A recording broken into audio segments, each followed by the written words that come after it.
It has been 7 grueling and horrific years since the last time I've seen the sunlight.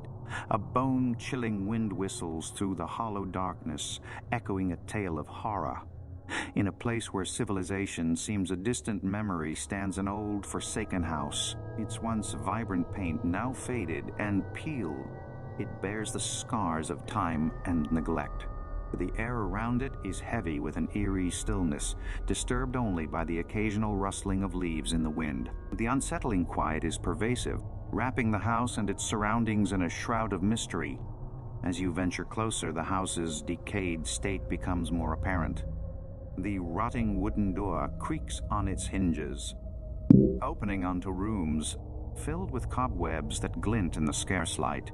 The air is stagnant, carrying the musty scent of damp wood and decay. Yet beneath it all, there's a distinct chill, noticeably each breath forming a ghostly mist in the air. By the diary, its pages yellowed and brittle, lies forgotten in a corner. Its leather-bound cover is worn and scratched, hinting at its age. As the diary is opened, a cloud of dust rises, the particles dancing in the pale light before settling back into the gloom. The handwriting within is old-fashioned, spidery and faded, yet legible. Each entry is a testament to time, a glimpse into a past filled with chilling tales. As the day wanes, the house grows even more ominous. Shadows lengthen, and the silence deepens.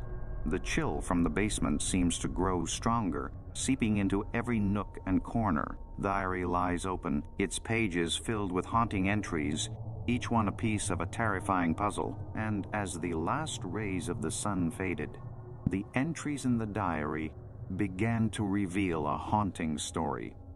In the dim candlelight, the faded pages whispered tales of unspoken fear. As I began to read the diary entries aloud, an unsettling narrative unfolded. The entries were penned by a young boy who once lived within these very walls.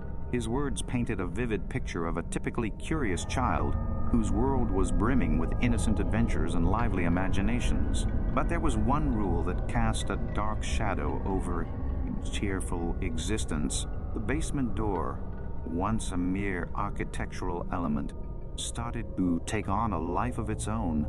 It began to gnaw at his curiosity, its silent presence growing louder with each passing day. The diary entry of that fateful day is etched with a sense of foreboding, the ink slightly smudged as if the boy's hand trembled while writing.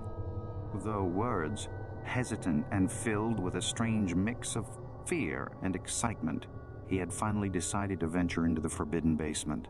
The entries that follow are increasingly erratic, the boy's handwriting growing more and more frantic with each. The joyous tone of his earlier entries is replaced by one of dread and terror.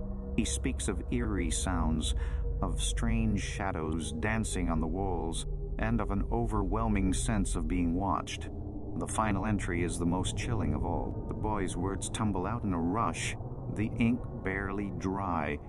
His fear palpable even after all these years. His last words, a desperate plea, echo in the silence of the room. The boy's handwriting grows more and more frantic with each page. The joyous tone of fear. The last entry, a desperate plea. These weren't the typical creaks and groans of an old house settling. Thy boy's fear was palpable, as he described. Whispers that filled the silence. Whispers that seemed to emanate from the shadows themselves. A cacophony of hushed voices that didn't belong to anyone he knew. Words he couldn't understand. Words that seemed to be spoken in a language that was not of this world.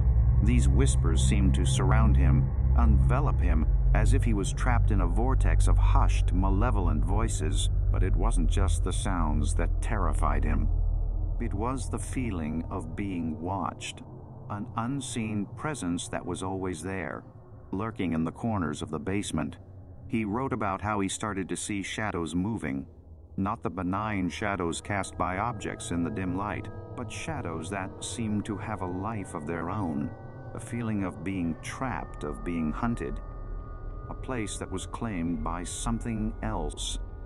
Something unseen, something unknown, something that watched him with unseen eyes, that whispered to him with unseen mouths. His terror was tangible. He was a prisoner in his own home, trapped by an unseen terror that seemed to relish in his fear. The boy's terror was palpable through his words. "It's watching me, it's always watching." These words, as haunting as the cold wind whistling in my mind. The basement, a place once filled with childhood laughter, now held an ominous presence. I found myself drawn to it, a morbid curiosity gnawing at me. Yet I was held back by the boy's warning, his desperate plea etched in my mind. I was left at a crossroads, torn between the desire to solve the mystery and the fear of what lay beneath.